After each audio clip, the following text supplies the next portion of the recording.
शुक्लांबरधरं विष्णुं शशिवर्णं चतुर्भुजं प्रसन्नवदनं ध्यायेत् सर्वविघ्नोपशान्तये। अगजाननपद्मार्कं गजाननमहर्निशम् अनेकदन्तं भक्तानां एकदन्तमुपास्महे।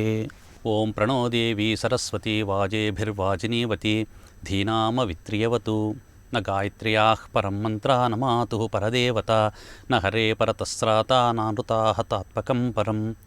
व्यासाय विष्णुरूपाय व्यासरूपाय विष्णवे नमो वै ब्रह्मनिधये वासिष्ठाय नमो नमः। गुरुब्रह्मा गुरुर्विष्णुः गुरुदेवो महेश्वरः गुरुसाक्षात् परं ब्रह्मा तस्मै श्रीगुरवे नमः। उग्रं वीरं महाविष्णुं ज्वलन्तं सर्वतोमुखं नृसिंहं भीषणं भद्रं मृत्योर्मृत्युर्नमाम्यहम्। आपदामपहर्तारं दातारं सर्वसम्पदां लोकाभिरामं श्रीरामं भूयो भूयो नमाम्यहम्। हरिः ओं। मातृभ्यो नमः। परमेश्वरस्वरूपమైన సభకు నమస్కారం. सच्चिदानन्दरूपाय विश्वोत्पत्त्यादिहेतवे तापत्रयनिवाराय श्रीकृष्णाय वयं नुमः। శ్రీమద్భాగవత కథా సుధ అమృతమనేటువంటి 4వ భాగానికి స్వాగతం. డబ్బంతా కూడా వెలయాళ్ళు దోచేసుకున్నాడు. అప్పుడు వారిని అడుగుతున్నాడు, అయ్యా నువ్వు ఉన్నటువంటి డబ్బంతా కూడా అయిపోయింది, రేపటి నుంచి మా పోషణ భారం ఎలా చేస్తావు, కొంత డబ్బు తీసుకురాపో, కొంత బంగారు తేపో అని చెప్పేసి వాడిపైన అనేక రకాలుగా పురమాయించడం మొదలుపెడితే వాడు అప్పటి నుంచి చిన్న చిన్నగా దొంగతనాలకు మరిగాడు. దొంగతనాలు చేసి డబ్బంతా కూడా తీసుకొని రావడం, వీళ్ళకి ఇవ్వడం, ఈ విధంగా అనేక రకాలైన అకృత్యాలన్నీ కూడా చేస్తూ ఉంటే ఒకరోజు వాడు ఇంట్లో లేనటువంటి సమయాన్ని చూసుకొని వాని చుట్టూ చేరినటువంటి విలయాలందరూ కూడా ఒక పథకం వేసి ఆలోచనలో పడ్డారు. వీడి విధంగా దొంగతనాలకు మరిగాడు, మన కోసము డబ్బు బంగారము నగలు అన్నీ కూడా తీసుకొని వస్తూ ఉన్నాడు. ఈ విధంగా తెస్తూ ఉన్నటువంటి వాడిని ఏదో ఒక రోజు తప్పనిసరిగా రక్షక భటులు పట్టుకుంటారు. తప్పనిసరిగా వారిని 4 చితకబాదుతారు. చితకబాదడమే కాదు, వాని దగ్గర ఉన్న డబ్బంతా కూడా మళ్ళీ వారి యొక్క హస్తగతం చేసుకునేటప్పుడు ఇంటికి వచ్చి వెతికితే మన దగ్గర ఉన్నటువంటి డబ్బు కూడా దోచుకొని పోతారు. కాబట్టి ఇంతవరకు వచ్చినటువంటి డబ్బును మనమంతా మూట కట్టుకొని మనమందరము సమానంగా పనిచేసుకొని వీన్ని చంపేసి ఇక్కడి నుంచి వెళ్ళిపోదామని చెప్పేసి ఒక పథకాన్ని వేసేస్తారు. ఆ తర్వాత వాడు దుందుకారుడు బయటికి పోయినటువంటి వాడు ఇంటికి వచ్చేస్తాడు. ఇంటికి వచ్చిన తర్వాత వాడు రాత్రి పడుకున్నటువంటి సమయాన్ని గమనించినటువంటి వారు ఏమరుపాటు లేకుండా జాగ్రత్తగా ఆ కాళ్ళు చేతులు అన్నీ కూడా మంచానికి కట్టేస్తారు. కట్టేసి నోట్లో గుడ్డలు కుక్కి ఆ గొంతు దగ్గర గట్టిగా ఆ తాడు బట్టి లాగుతారు. బలిష్ఠుడైనటువంటి కారణం చేత వాడంత సులభంగా చావడు. చావకపోయేసరికి పొయ్యిలో ఉన్నటువంటి మండుతున్నటువంటి నిప్పులు తీసుకొచ్చి వాని ముఖం మీద పెట్టి శరీరం అంతా కూడా కాల్చేస్తారు. కాల్చేస్తే ఆ నొప్పులకు ఆ బాధకు తట్టుకోలేక దుందుకారుడు చనిపోతాడు. చనిపోయినటువంటి వాడిని వారు గుట్టు చప్పుడు కాకుండా ఆ ఇంట్లోనే ఒక చోట గొయ్యి తవ్వి వారిని బూడ్చేస్తారు. బూడ్చేసి యథాలాపంగా వారి ఇంట్లో తిరుగుతూ ఉంటారు. 2-3 రోజుల తర్వాత ఆ చుట్టుపక్కల వీళ్ళందరూ అడుగుతారు, ఎక్కడ పోయాడు దుందుకారుడు అంటే వీళ్ళు ఏమీ ఎరగని వాళ్ళ వలె 2 రోజులైంది బయటికి వెళ్ళాడు, ధన సంపాదనకు వెళ్ళాడు, 10 రోజుల తర్వాత తిరిగి వస్తానన్నాడని చెప్పేసి అందరితో అబద్ధాలు చెబుతుంటూ కొంతకాలం ఆ విధంగా కాలయాపన చేసి ఒకరోజు ఎవ్వరికీ చెప్పకుండా చీకటి సమయంలో ఇంట్లో ఉన్నటువంటి డబ్బంతా కూడా వాళ్ళు మూట కట్టుకొని అక్కడి నుంచి వెళ్ళిపోతారు. ఆ తర్వాత ఆ దుందుకారుడు చనిపోయినాడన్నటువంటి విషయము ఆ నోట ఈ నోట పడి గోకర్ణునికి తెలుస్తుంది. అయ్యో గోకర్ణుడు ఏడుస్తాడు, నాతో పాటు పుట్టినటువంటి వాడు మా యొక్క రాజుగారి యొక్క మా ఆత్మదేవుడు నా గురువుగారి యొక్క కుమారుడు కదా అని చెప్పేసి చాలా దుఃఖానికి లోనైనటువంటి వాడై వెంటనే వాడు అక్కడి నుంచి నేరుగా గయకు వెళుతాడు. గయలో వాడికి శ్రాద్ధము చేస్తాడు, గయా శ్రాద్ధం చేస్తాడు. తమ తండ్రి కూడా చనిపోయినాడని చెప్పేసి తమ తండ్రికి కూడా శ్రాద్ధం చేస్తాడు. తల్లికి కూడా పిండ ప్రదానం చేస్తాడు. ఆ విధంగా చేసి పోయిన ప్రతి క్షేత్రములో కూడా ఈ దుందుకారుని పేరుతో ప్రతి చోట కూడా పిండ ప్రదానాలు చేసి తిరిగి తన యొక్క గ్రామానికి వచ్చేస్తాడు. దుందుకారుడు తన యొక్క చనిపోయినటువంటి విషయం తెలుసుకున్నటువంటి ఈ యొక్క గోకర్ణుడు ఆ గ్రామాన్ని చేరి సాయం సంధ్యా సమయం అయిపోయేసరికి చీకటి పొద్దులో ఎప్పుడైతే ఆ దుందుకారుడు గోకర్ణుడు పుట్టినప్పుడు ఏ ఇంటిలో అయితే పుట్టారో, ఏ ఇంటిలో అయితే జూదము వెలదులు అందరూ కూడా కలిసి తిరిగినటువంటి ఆ యొక్క అపరిశుభ్రమైనటువంటి గృహం అయితే ఉందో ఆ గృహం దగ్గరికి ఆ రోజు రాత్రి వచ్చేసి ఈ గోకర్ణుడు సాయంకాలము చక్కగా నీళ్లు తాగి కాలుముఖం కడుక్కొని ఆ ఇంటి యొక్క బయట అరుగు మీద పడుకుంటాడు. పడుకుంటే రాత్రి అయ్యేసరికి ఒక చిత్రమైనటువంటి సంఘటన జరుగుతుంది. అర్ధరాత్రి సమయంలో ఆయన గాఢ నిద్రలో ఉన్నప్పుడు ఒక భయంకరమైనటువంటి పిశాచం వచ్చేసింది. ఆ పిశాచం వచ్చేసి పొట్టేలు రూపంలో వచ్చి వీడిని భయపడిస్తుంది. ఒకసారి సింహం రూపంలో వచ్చి భయపడిచ్చేస్తుంది. ఒకసారి పెద్ద పులి రూపంలో వచ్చేసి భయపడిస్తుంది. ఒకసారి మానవాకృతిలో వచ్చి భయపడిస్తూ ఉంటే వీడికి అర్థం కాదు. చాలా జ్ఞాన సంపన్నుడైనటువంటి వాడు గోకర్ణుడు, ఎంతో దివ్యదృష్టితో అంతా తెలుసుకునేటువంటి శక్తి కలిగినటువంటి వాడైనటువంటి కారణం చేత ఇక్కడ ఏదో జరగకూడదు ఏదో జరిగిందని చెప్పేసి ఒక్కసారిగా లేచి కళ్ళు తెరిచి చూస్తాడు. చూసేసరికి ఎదురుగా భయంకరమైనటువంటి పిశాచి ఆకారం కనిపిస్తుంది. ఆ పిశాచి ఆకారం గట్టిగా ఏదో చెబుతూ ఉంది. అది గోకర్ణుడికి వినపడడం లేదు. ఎందుకంటే ఉపాధి మారింది. ఉపాధి మారి పిశాచిగా ఉన్నటువంటి వాడు ఎంత అరిచినా ఎంత మొత్తుకున్నా మానవమాత్రులుగా ఉన్నటువంటి వారికి ఎవరికి కూడా కనపడదు, వినపడదు. కానీ వీడు జ్ఞాని అయినటువంటి కారణం చేత, తపశ్శక్తి సంపన్నుడైనటువంటి కారణం చేత పిశాచి వాడి కళ్ళకి ఎదురుగా కనిపిస్తుంది. అప్పుడు ఏం చేశాడంటే గోకర్ణుడు తన యొక్క చెంబులో ఉన్నటువంటి జలాన్ని చేతిలో పోసుకొని మంత్రించి ఆ పిశాచం పైన చల్లుతాడు. చల్లేసరికి అప్పుడు ఆ పిశాచి బోర్న విలపిస్తూ, అన్నయ్య నేను నీ తమ్ముణ్ణి దుందుకారుని అనేటువంటి మాట వినిపిస్తుంది. అయ్యో దుందుకారుడా, నువ్వా ఎందుకు పిశాచంగా మారిపోయావు? నువ్వు చనిపోయినావన్నటువంటి విషయం తెలిసి నీ కోసం గయాశ్రార్థము చేసి వచ్చానే, మరి గయాశ్రార్థం చేస్తే నీ ముక్తి రావాలనే, ఎందుకు ముక్తి రాలేదు నాయన అని చెప్పేసి గోకర్ణుడు కూడా బాధపడతాడు. అప్పుడు ఆ పిల్లవాడు అంటాడు, గయాశ్రార్థ శతేనాపి ముక్తిర్న భవిష్యతి అంటాడు. నాయన నేను చేసినటువంటి పాప పనులు ఒకటా రెండా? ఇంట్లో నుంచి తండ్రిని తరిమాను, తల్లిని చంపేశాను, నన్ను ఈ విలయాన్లందరూ కూడా అనేక రకములైనటువంటి ప్రలోభాలకు లోను చేసి నా దగ్గర ఉన్నటువంటి ధనమంతా కూడా దోచుకొని నన్ను యొక్క విలయాన్లే చంపేశారు. ఇక్కడ ఉన్నటువంటి ఈ గృహంలో ఒక మూలలు నన్ను పూడ్చిపెట్టేశారు. అందువల్లనే పిశాచిగా మారాను. వాయుభక్షణం చేసి గాల్లో తిరుగుతూ ఉన్న నిరంతరం కూడా దప్పికి నా నాలుక పిడిచకట్టుకొని పోతుంది. దయచేసి నాకు తర్పణ జలాలు ఇవ్వు, నాకు పిండ ప్రదానం చేయి, నాకు ముక్తి కలిగేటువంటి మార్గాన్ని సూచించవయ్యా అని చెప్పేసి బోర్న విలపించి వేడుకుంటాడు. అప్పుడు గోకర్ణుడు అంటాడు, నీకేం భయం లేదు, నీకు ముక్తికి వచ్చేటట్టుగా చేసేటువంటి బాధ్యత నాది అని చెప్పేసి సూర్యోదయమైన వెంటనే గోకర్ణుడు వచ్చినాడన్నటువంటి విషయం తెలుసుకున్నటువంటి గ్రామంలో ఉన్నటువంటి బ్రాహ్మణులు పెద్దవారందరూ కూడా వచ్చి ఆ గోకర్ణుడి దగ్గర చేరుతారు. గోకర్ణుడు అందరితో కూడా మాట్లాడుతూ రాత్రి తనకు అరుగు మీద పడుకొని ఉన్నప్పుడు జరిగినటువంటి సంఘటనను అందరికీ కూడా చెప్తాడు. చెప్తే వారందరూ కూడా ఆలోచిస్తారు, ఎట్లయినా సరే దుందుకారునికి మోక్షం వచ్చేటువంటి మార్గము మీరు చెప్పండి అయ్యా అని చెప్పేసి పండితులందరినీ కూడా అడుగుతారు. పండితులు ఎన్నో శాస్త్రాలన్నీ తిరిగేస్తారు, పురాణాలన్నీ కూడా తిరిగేస్తారు, ఉపనిషత్తులు చూస్తారు. ఎక్కడా కూడా వారికి ఉపాయం అనేటువంటిది దొరకకపోయేసరికి గోకర్ణుడు చాలా బాధపడతాడు. దేవతలందరినీ కూడా అడుగుతాడు, ఎవరూ చెప్పలేకపోతారు. అప్పుడు గోకర్ణుడు అంటాడు, మీరెవ్వరూ చెప్పలేరు కాబట్టి జ్ఞానానికి ప్రతీక అయినటువంటి మహానుభావుడైనటువంటి సూర్యభగవానుడి దగ్గరికి వెళతానని చెప్పేసి వెంటనే గోకర్ణుడు యోగశక్తితో సూర్యమండలానికి వెళ్ళి సూర్యుని యొక్క గమనాన్ని ఆపేస్తాడు. సూర్యునికి అడ్డంగా నిలబడి సూర్యునికి సాష్టాంగ నమస్కారం చేసి, ఓ సూర్యదేవ, నీవు జ్ఞానానికి ప్రతీక. నా సోదరుడైనటువంటి దుందుకారుడు పిశాచిగా వాయు భక్షణము చేస్తూ గాల్లో తిరుగుతున్నాడు. వాడికి ముక్తి కలగడానికి ఏ రకమైనటువంటి కార్యము చేసినటువంటి కారణం చేత వాడికి ముక్తి వస్తుందో చెప్పవయ్యా అని చెప్పేసి అర్థిస్తాడు. అప్పుడు సూర్యభగవానుడు గోకర్ణుని పైన ప్రేమతో, ఓ ఈ గోకర్ణ, నీ సాహసం చాలా గొప్పది. సోదరుని కోసము నువ్వింత గొప్ప పని చేయాలని చెప్పేసి అనుకున్నావు కాబట్టి భాగవతాన్ని సప్తాహము 7 రోజుల పాటు విడవకుండా భాగవతాన్ని నువ్వు పారాయణం చేయి. నువ్వు పారాయణం చేసినటువంటి భాగవతాన్ని వాడు విన్నటువంటి కారణం చేత వాడు ప్రేతత్వం నుంచి విముక్తి కలిగి వైకుంఠానికి వెళతాడు అని చెప్పేసి సూర్యభగవానుడు చెప్తాడు. వెంటనే గోకర్ణుడు సూర్యుడికి నమస్కారం చేసి తిరిగి తన యొక్క గ్రామంలోనికి విచ్చేస్తాడు. ఆ తర్వాత గోకర్ణుడు వచ్చినటువంటి ఆ పండితులందరితో కూడా చెప్తాడు, అయ్యా మనం ఒక శుభమైనటువంటి దినం ఏర్పాటు చేసుకుందాం. ఆ శుభదినము రోజున భాగవత పారాయణం చేయాలి. 7 రోజులు భాగవతం పారాయణం చేసినటువంటి కారణం చేత నా సోదరుడైనటువంటి దుందుకారుడికి ముక్తి లభిస్తుంది. వాడికి ఒక్కడికే కాదు, ఇక్కడ ఎవరెవరైతే వచ్చి భాగవతాన్నంతా శ్రవణం చేస్తారో, శ్రవణం చేసినటువంటి వారికి అందరికీ కూడా వైకుంఠ ప్రాప్తి వస్తుంది అని చెప్పేసి అందరితో చెప్పి ఒక శుభదినాన్ని ఏర్పాటు చేసుకొని మనమందరము కూడా పక్కన ఉన్నటువంటి పల్లెలు గ్రామాలన్నీ అందరికీ కూడా పెద్దగా దండోర వేయించండి, భాగవతము ప్రవచనము చేయాలని చెప్పేసి గోకర్ణుడు చెప్తాడు.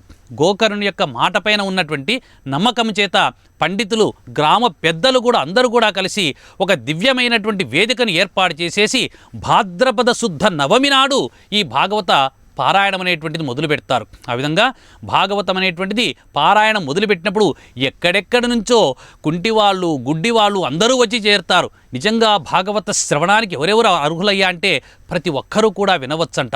మూఢాహ శఠాహ అంటే శఠ అంటే వాడికి వినికిడి శక్తి ఉండదు, చూపు శక్తి ఉండదు. అయినా వాడు వచ్చి అక్కడ కూర్చుంటే వాడు భాగవతం యొక్క కారణం చేత, భాగవతం యొక్క శక్తి చేత వాడికి ముక్తి వస్తుందంట. మూఢుడు, వాడి జ్ఞానం ఉండదు, అయినా భాగవతంలో ఉన్నటువంటి భగవంతుని యొక్క కథలు విన్నటువంటి కారణం చేత వాడికి ముక్తి వస్తుందంట. ఇంకా స్త్రీల విషయంలో చెప్తాడు, వితంతువులైనటువంటి స్త్రీలు, రజస్వల ఆగిపోయినటువంటి స్త్రీలు, సంతానము లేనటువంటి స్త్రీలు, ఇలాంటి వాళ్ళు వింటే వాళ్ళకి వెంటనే ముక్తి లభిస్తుంది, వారి యొక్క కోరికలన్నీ కూడా తీరుతాయని చెప్పేసి సూర్యభగవానుడు చెప్పాడు. అంత గొప్పదైనటువంటి ఈ భాగవత కథామృతాన్ని ఎవరైతే ప్రజారంజకంగా, మనోరంజకంగా శ్రవణం చేస్తారో అలాంటి వాడిని కూర్చోబెట్టి, వక్తగా పెట్టి, ఉన్నతమైనటువంటి ఉచితమైనటువంటి ఆసనాన్ని ఏర్పాటు చేసేసి ఈ భాగవత సప్తాహం చేయమని చెప్పారు. కాబట్టి గోకర్ణుడు నేనే ప్రవచనం చేస్తానని చెప్పేసి అక్కడే కూర్చొని గోకర్ణుడు భాగవత కథను ప్రవచనం చేస్తున్నాడు. ఈ విధంగా ప్రవచనం చేస్తుంటే ఎక్కడెక్కడి వాళ్ళందరూ వచ్చి ఆశీనులై అందరూ కూడా కూర్చున్నారు. భగవంతుని యొక్క కథల మీద ఆసక్తి ఉన్నటువంటి వారు, పండితులు, జిజ్ఞాసువులు, ముముక్షులు అందరూ కూడా మొదటి వరుసలో కూర్చున్నారు. స్త్రీలు ఒక పక్క కూర్చున్నారు. అంతేకాకుండా ఆ గ్రామంలో ఉన్నటువంటి కుక్కలు, నక్కలు, గాడిదలు ఇత్యాది జంతువులన్నీ కూడా వచ్చి ఆ యొక్క వేదిక చుట్టూ కూర్చున్నాయంట. ఇంతమంది కూర్చునేసరికి ఒక్కసారిగా ఆ గోకర్ణుడు శ్రీకృష్ణ భగవానుడి యొక్క దివ్యమైనటువంటి పాద పద్మములకు నమస్కరించి భాగవత ప్రవచనం ప్రారంభించాలని చెప్పేసి అనుకునేసరికి అప్పుడు దివ్యమైనటువంటి ఆ భగవంతుని యొక్క అనుగ్రహం వల్ల ఆకాశంలోంచి పుష్పవర్షం కురిసింది. గోకర్ణుడు భాగవత పారాయణం మొదలు పెడితే విచిత్రంగా అంతమంది వచ్చి కూర్చున్నారు. అంతమంది కోసము ఈయన భాగవత పారాయణం చేయడం లేదు. కేవలం దుందుకారుడు ఒక్కడు మోక్షాన్ని పొందితే చాలని చెప్పేసి వాడి మీద ఉన్నటువంటి ప్రేమ చేత ఇంతమందికి ఆయన భాగవతాన్ని అనుగ్రహించాలని చెప్పేసి ఆ భాగవత పారాయణం చేస్తూ ఉంటే అక్కడికి దుందుకారుడు కూడా వచ్చాడు. వాడు పిశాచి రూపంలో ఉన్నాడు, ప్రేతత్వాన్ని పొంది ఉన్నాడు. ఎక్కడ కూర్చుందామంటే ఎక్కడా ఒక కుర్చీ కూడా ఖాళీ లేదు. ఖాళీ లేకపోగా పిశాచి ఎలా కూర్చోగలదు కాబట్టి వాడు అన్ని నలుచెరేలా కలియజూసి ఎక్కడా కూర్చునేందుకు స్థలం లేక, మార్గం లేక ఆ వేదికను ఏర్పాటు చేసినటువంటి బొంగులో కింది పక్క కొద్దిగా స్థలం ఉంటే ఆ స్థలములో నుంచి ఆ బొంగులోకి వాయు రూపంలో పోయి ఆ బొంగులో కూర్చొని ఉన్నాడంట దుందుకారుడు. ఈ యొక్క గోకర్ణుడు భాగవత ప్రవచనం చేస్తున్నాడు. ఒకరోజు ఉదయం మొదలుపెట్టాడు, సూర్యోదయం మొదలుపెట్టి సూర్యాస్తమయం వరకు భాగవతాన్ని చెప్పేసరికి సూర్యాస్తమయం అయ్యేసరికి ఏమైందంటే చిత్రంగా ఆ బొంగులో ఉన్నటువంటి మొదటి కడుపు పట్టని పగిలిపోయిందంట. రెండవ రోజు ప్రవచనం మొదలుపెట్టాడు. అందరూ శ్రద్ధగా భాగవత కథను వింటూ ఉన్నారు. ఈయన కడు రమ్యంగా భాగవత పారాయణం చేస్తూ ఉన్నాడు. రెండవ రోజు సాయంకాలం అయ్యేసరికి ఈ బొంగులో రెండవ కడుపు పగిలిపోయింది. ఆ విధంగా మూడవ రోజు, నాలుగవ రోజు, ఐదవ రోజు, ఆరవ రోజు, ఏడవ రోజు, 7 రోజులు అనర్గళంగా భాగవతము సప్త అహములు అంటే 7 రోజుల పాటు భాగవతాన్ని పారాయణం చేసినటువంటి కారణం చేత ఈ బొంగులో వాయురూపములో ఉన్నటువంటి దుందుకారుడు భక్తి శ్రద్ధలతో విన్నటువంటి కారణం చేత ఒక్కొక్క రోజుకు ఒక్కొక్క గడుపు పగులుతూ 7 రోజులు అయ్యేసరికి ఆ బొంగు పఠేలమని పేలి కింద పడిపోయిందట, విరిగిపోయింది. అప్పుడు దివ్యమైనటువంటి ఒక విమానము ఆకాశములో నుంచి పుష్పక విమానం వచ్చేసింది. శ్రీ వైకుంఠములో ఉన్నటువంటి శ్రీ మహావిష్ణువు ఈ దుందుకారుని పిలుచుకొని రాపోండి అని చెప్పేసి తన యొక్క పార్షదులు విష్ణుభటులను పంపించాడు. ఆ విష్ణుభట్లు ఆ దివ్యమైనటువంటి విమానాన్ని తీసుకొని నేరుగా ఎక్కడైతే గోకర్ణుడు శ్రీ మహాభాగవతం పారాయణం చేస్తున్నాడో ఆ వేదిక దగ్గరకు వచ్చేసి విమానం ఆగింది. అక్కడ 2 విష్ణు పార్షదులు ఇచ్చారు. వారు ఎలా ఉన్నారు? సాక్షాత్తు శ్రీ మహావిష్ణువు ఎలాగైతే ఉంటాడో అలాగనే ఉన్నాడు. శంఖము, చక్రము, గదా, పద్మము ధరించినటువంటి వారు, 4 చేతుల్లో ఆభరణాలు ధరించినటువంటి వారు, వనమాల కలిగినటువంటి వారు, చక్కటి కిరీటము, కౌస్తుభం అనేటువంటి పుట్టుమచ్చ కలిగినటువంటి ఆ భయంకరమైనటువంటి ఆ యొక్క యమదూతలను సైతం కలలో కూడా భయపట్టేటువంటి రూపము కలిగినటువంటి విష్ణు పార్షదులు అక్కడికి వచ్చేసి గోకర్ణుడితో వినయంగా 2 చేతులు జోడించి అడుగుతున్నారంట, అయ్యా ఇక్కడ దుందుకారుడంటే ఎవరు అని చెప్పేసి అడిగారు. అప్పుడు గోకర్ణుడు అంటున్నాడు, ఎవరు మీరు అని అడిగారు. మేము విష్ణు పార్షదులం, శ్రీ మహావిష్ణువు దుందుకారుని పిలుచుకొని రమ్మని చెప్పేసి ఈ దివ్యమైనటువంటి విమానాన్ని ఇచ్చి పంపించారు. దుందుకారుడు ఎవరో చెప్పండి, పిలుచుకొని పోతామంటే అప్పుడు ఆ దుందుకారుడు బొంగులో ఉన్నటువంటి 7 గడుపులు పగిలిపోయి బయటకు వచ్చి పిశాచత్వాన్ని కోల్పోయి మామూలు రూపంలో వచ్చేసి దుందుకారుడు 2 చేతులు జోడించి అక్కడ కనిపించేసరికి ఆ దుందుకారుని విష్ణు పార్షదులు ఎప్పుడైతే వారి యొక్క చేతి స్పర్శతో చేత్తో నిమిరారో వాడు కూడా విష్ణు పార్షదుడైపోయాడు. వారికి కూడా శ్రీ మహావిష్ణువు వలె ఆకారం వచ్చేసింది. అప్పుడు గోకర్ణుడు అన్నాడు, అయ్యా ఆగండి ఆగండి, మీరు ఈ దుందుకారిని పిలుచుకొని పోతున్నారు. ఎందుకు పిలుచుకొని పోతున్నారంటే శ్రీ మహావిష్ణువు చెప్పాడు, ఈ భాగవత సప్తాహ యజ్ఞం ఇక్కడ జరుగుతూ ఉంది. ఇది ఒక జ్ఞాన యజ్ఞము. ఈ భాగవతాన్ని అందరూ శ్రవణం చేశారు. శ్రవణం చేసినటువంటి వారిలో ఈ దుందుకారుడు చాలా బాగా శ్రవణం చేశాడు. అందువల్లనే విని పిలుచుకొని రమ్మని చెప్పేసి శ్రీ మహావిష్ణువు చెప్పాడంటే గోకర్ణుడు అంటున్నాడు, ఇతనొక్కడే కాదు, ఇక్కడికి వచ్చినటువంటి కుక్కలు, నక్కలు, గాడిదలు, పందులు, మనుషులు, స్త్రీలు, యజ్ఞం చేసినటువంటి వాళ్ళు, పండితులు, జిజ్ఞాసువులు అందరూ కూడా ఉన్నారే, వీరందరూ కూడా భాగవతాన్ని శ్రవణం చేశారయ్యా. మరి వీళ్ళందరినీ కాదని దుందుకారిని ఎందుకు పిలుచుకొని పోతున్నావు అని చెప్పేసి ఒక్క ప్రశ్న వేశాడు గోకర్ణుడు.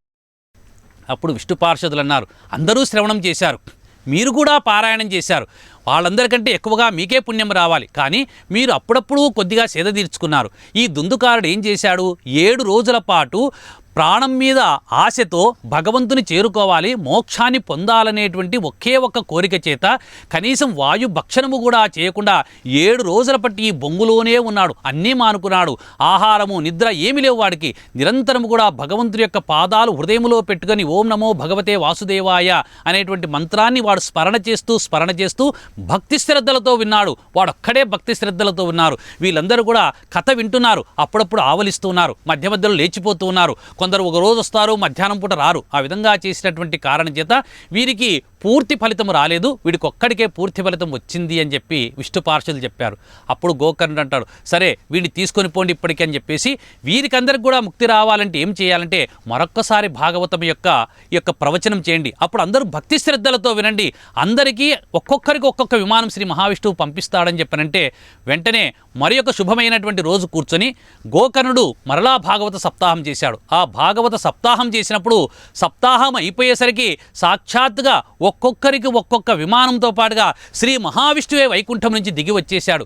దిగి వచ్చి గోకర్ణుని గట్టిగా కౌగిలించుకొని, నాయనా నీ ఒక్కడి కోసం కాదు, ఇంతమంది ప్రజల కోసం నువ్వు భాగవత సప్తాహం చేశావు కాబట్టి నీకు సారూప్యముక్తిని ప్రసాదిస్తున్నానని చెప్పేసి గోకర్ణుని చక్కగా తన యొక్క విమానంలో కూర్చోబెట్టుకుని వైకుంఠానికి తీసుకువెళ్ళాడు. అక్కడ ఉన్నటువంటి ఆ గ్రామంలో ఉన్నటువంటి బ్రాహ్మణులు, ప్రజలు, పశువులు, పశు పక్షాదులు సైతం అన్నిటికీ కూడా సద్యోముక్తిని ప్రసాదించాడు శ్రీ మహావిష్ణువు. అంత గొప్పది శ్రీమద్ భాగవత కథామృతం. అందుకే భాగవత కథామృతాన్ని ఎవరైతే భక్తి శ్రద్ధలతో శ్రవణం చేస్తారో, శ్రవణం చేసినటువంటి వారికి ఈ కలియుగంలో ఇదియే చివరి జన్మ, తిరిగి తల్లి కడుపులో పుట్టవలసినటువంటి అగత్యమే ఉండదని చెప్పేసి సాక్షాత్తు శ్రీ మహావిష్ణువే భాగవతం యొక్క గొప్పతనాన్ని గురించి చెప్పాడని చెప్పేసి సూదుడు సవనకాది మహర్షులకు చెప్పాడు. అంత గొప్పదయ్యా ఈ యొక్క భాగవత కథ.